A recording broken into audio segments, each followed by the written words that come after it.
Hello everyone. So today we will discuss about the summary of chapter 1 of class 11th NCERT book, that is Indian Economic Development. The first chapter is Indian Economy on the Eve of Independence. So I have listed down the summary points on the basis of my reading of chapter 1. So here are the points. The first point is the state of India's current economy has deep roots in its past economic activities. जो भी आज का India का current economic system है उसका जो root है उसकी पास्ट इकोनॉमिक एक्टिविटीज़ पर डिपेंडेंट है, right.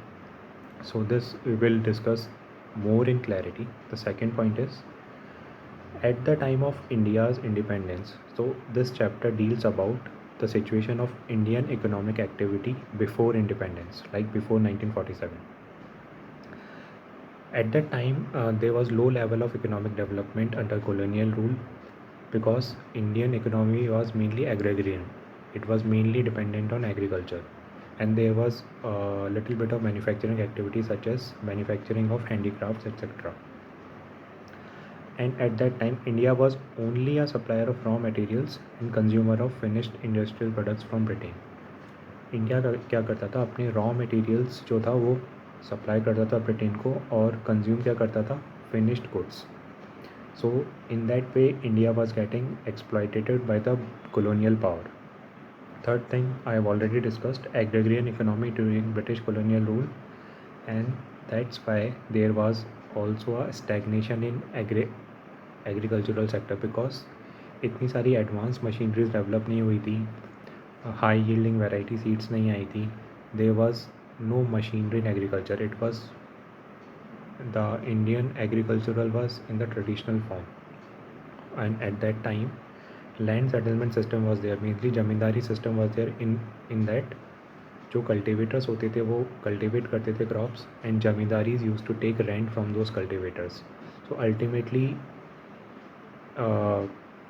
the profit mainly goes to the jamindars and the cultivators used to get exploited by the jamindars. Fourth is industrial sector. Industries का क्या scenario था? इंडस्ट्रीज़ का सिनेरियो ये था कि हम लोग क्या थे, एक्सपोर्टर्स थे रॉ मटेरियल्स के, हम कंज्यूमर्स फिनिश्ड गुड्स के थे. This was already discussed. There was also a lower demand of domestic handicraft industries and mainly cotton and jute textile mills. उस time TISCO, Tata iron and steel company में establish हुआ था. There were no industrial sector remained and it was only confined, no diversification of industries. Fifth point is the situation of foreign trade. Foreign trade हम बताते हैं तो it was a monopolistic economy, right, from Britishers. We were only a supplier of raw materials and consumer of finished goods. Sixth point is demographic conditions. There was unevenness in population growth, right, and literacy rate was very low, less than 16%. Seventh is occupational structure. Agriculture was predominant, contributed to nearly 75%, whereas manufacturing and services industry contribute to nearly 10% and services contribute to 15 and 20% respectively. 8th point is infrastructure.